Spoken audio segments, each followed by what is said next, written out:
Bom, nesse vídeo eu vou falar sobre o que é a verdade absoluta sobre o Forex, a meu ver, né? E como ele se diferencia de criptos e outras coisas. Antigamente se achava, eu pegar aqui eu vou dar um exemplo de movimento aqui, que aplica para a mesma coisa.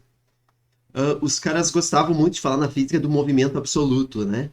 Por exemplo, tu tá dentro de um carro, tu tá andando 80 km por hora contra o chão, né?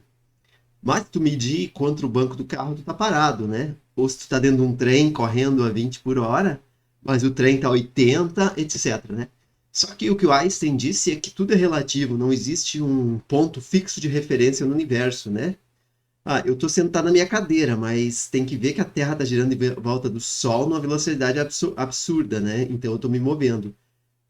Ah, então o ponto de referência é o Sol. Não, o Sol está girando em torno da galáxia, a galáxia está se aproximando da galáxia de Andrômeda, o universo está se expandindo, né? Tudo é relativo, né? Não existe como tu quantificar uma coisa absoluta. Tudo tu tem que fazer em relação à outra. Qual a minha velocidade em relação ao quê? Em relação ao solo, em relação ao carro. Tu tem que sempre comparar algo em relação a outra. O que tem a ver isso com o Forex? Já vou mostrar. Tá aqui o nosso amigo Bitcoin, o gráfico logaritmo comparado ao dólar, blá blá blá. Dá para ver que ele começou alguns centavos de dólar e subiu, né? Tá aqui agora bem paradão. Mas também existe o gráfico do Bitcoin contra o Brazilian Real. E se tu olhar, quando bateu o recorde ali, quando quebrou 64 mil em outubro, não foi acima do topo do Bitcoin em reais, né? Mal e mal foi ali no dia 8 de novembro, né? Só uma beliscada, né? Por quê? Ah, o real é shitcoin, né? Não dá nem para considerar. Tu tem que considerar em dólar, né? É aquela história. Em dólar ele tinha quebrado aqui e quebrou mais ainda. E aliás, os topos são até diferentes, né? Então, não dá para pegar uma moeda instável como o real e querer usar como base, né? Tem que comparar em dólar. Mas se a gente pensar, o dólar também não é estável, né? Ele também está flutuando, né? Assim como a Terra no espaço, né? Claro que comparado ao Bitcoin, o dólar é como se fosse fixo no universo, né? Mas não está, né? E tanto que a gente vê que comparado ao real, mesmo o Bitcoin sendo ultra volátil, as variações do reais fazem efeito, né? A diferença, né? Tu vê que não é, embora sejam bem menores, fazem sim diferença, né? E o que isso tudo tem a ver, né? Bom, primeira coisa, as pessoas acham que Bitcoin é moeda do futuro, porque sobe que nem louco, né? Mas volatilidade não é sinal de coisa boa, né? A moeda mais forte do mundo, que tem mais capital, é o dólar, é a que menos se mexe, né? Depois é o euro, né? Então, isso é um sinal de fraqueza, né? Como é que tu vai usar uma moeda tão volátil assim, né? Só que as sardinhas não entendem. Bom, mas não é esse o foco do vídeo, o foco é Forex. Uma coisa que o Dow, na teoria de Dow, dizia é que somente a tendência de curto prazo pode ser manipulada, a de longo prazo é os aspectos fundamentalistas que contam. A gente não analisa os fundamentos, né? Que a gente é trader de curto prazo, mas a longo prazo não tem como segurar a máquina, né?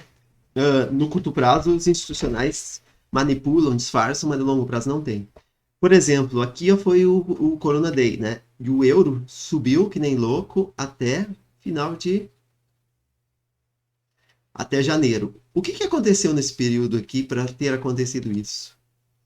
Depois do Covid, o Donald Trump começou a dar cheques gordos para a população lá para comprar sua reeleição, né? Só que como é que ele fez isso? Opa, ele começou a imprimir dinheiro a rodo.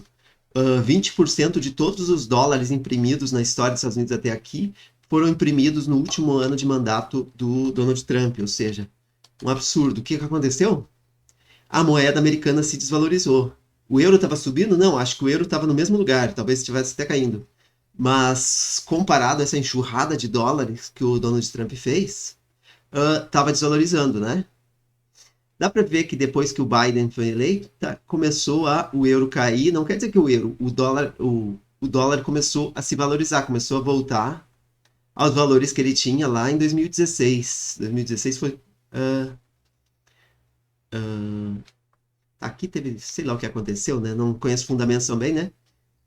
E daí, com a guerra na Europa, o euro realmente enfraqueceu e os grandes bancos, por segurança, eles estão procurando o dólar. Então, aqui desse ponto aqui, ó, ele voltou lentamente para o que ele, a economia voltou, a americana voltou para o que era antes da mega impressão, né, do Donald Trump. E aqui começou a guerra, né? Daí foi queda livre do euro, né?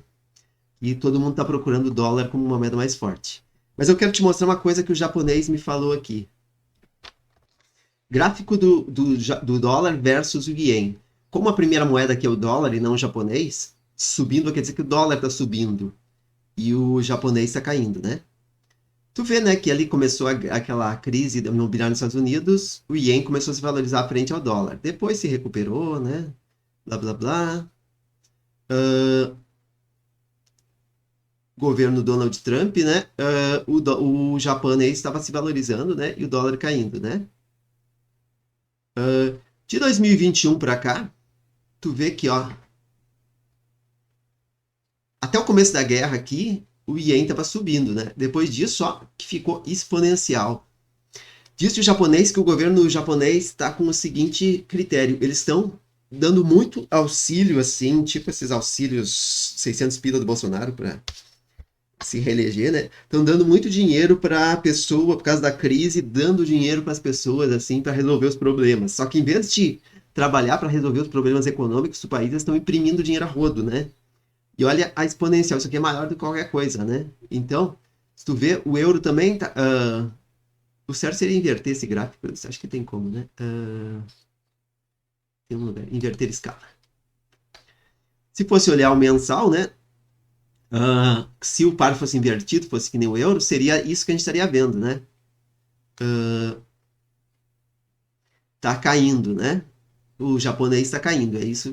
Claro, se a gente olhar o euro, a gente vai ver, ou a libra, a gente vai ver que eles também estão caindo no mensal, né? Mas, agora eu inverti o gráfico. Inverter escala. E abrupto, né? Mas nada se compara àquilo ali que a gente vê no japonês, né? Ó, isso aqui, ó, tava numa taxa vupt, né? Virou. Ou seja, estão imprimindo a rodo, a economia japonesa está enfraquecendo, né? O que eu quero dizer, né? Forex é um cabo de guerra.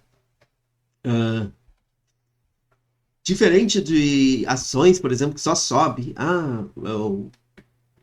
A Tesla cada vez vende mais carros, contrata mais gente, fica cada vez mais rica, as ações só sobem, né? Como alguns esperam, né? Então vamos comprar no fundo que vai subir. Forex é um cabo de guerra, né? Às vezes os Estados Unidos fica mais forte, ele começa a cair, quer dizer, fica mais fraco, o japonês começa a subir. Às vezes o japonês fica fraco, ele sobe. É oscilações, né, nas economias, né? O euro e o dólar dá para ver melhor, até porque, como é que se diz, são países mais próximos, né? Dá para ver aqui que a Europa, comparado aos Estados Unidos, subiu bastante, né? Na primeira década, né? Até aqui, né? Até a crise imobiliária, né? Daí teve um zigue-zague, né? 2014 deu uma caída forte, sei lá por quê, etc e tal. Mas é um cabo de guerra, né? Às vezes um tá mais forte, às vezes o outro, né? Como se fosse as crianças puxando aquela corda, às vezes vai para um lado, às vezes vai para o outro. É isso, né? Então, imaginar que o cara vai comprar e ficar rico é bobagem. Mas o Forex é isso, né? Sempre não tem uma referência fixa.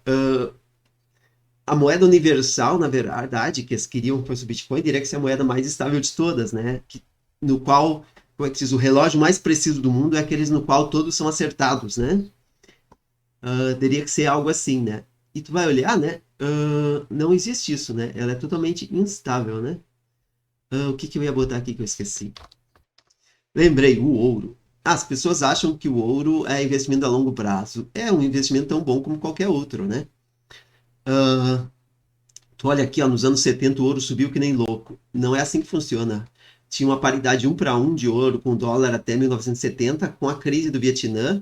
Os Estados Unidos tava na merda, eles tiraram essa paridade e começaram a imprimir dinheiro a rodo. Tá? Aqui deu uma recuperadinha, dinheiro a rodo imprimindo, né? Sem lastro ouro, né? Nos anos 80 deu uma recuperada, o ouro ficou parelho porque a economia dos Estados Unidos estava estável, né? Aqui o ouro começou a cair porque começou a se fortalecer, né? Nos anos 90 era Bill Clinton, né? E dá para ver, né, que 2001 em diante, guerra do Iraque, ó, imprimiram ouro a rodo, né? Nem o ouro é estável, na verdade, mas tu vai ver. Mas se tu comparar, ó, de fevereiro para cá, o ouro está caindo em comparação ao dólar, ou seja, o dólar tá, a economia americana está se fortalecendo até perante o ouro, né?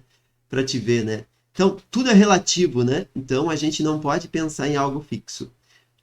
Uma coisa, por que a gente não opera reais, né? Nas corretoras de Forex? O spread é imenso, né? Enquanto é 0,2 pips, o do euro, né? 0,1, 0,2, o do real é 300 e tantos pips. É mais volátil? Será que dá mais lucro? Até pode ser, mas como é que se diz?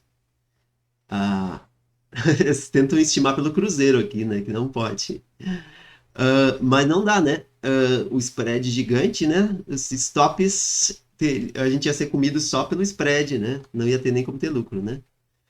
Tá bem consolidado que o governo está tentando segurar na marra a cotação, né? Juros de 14% ao ano, etc e tal, né? Vamos ver o que vai dar depois que passar a eleição semana que vem. Mas é isso.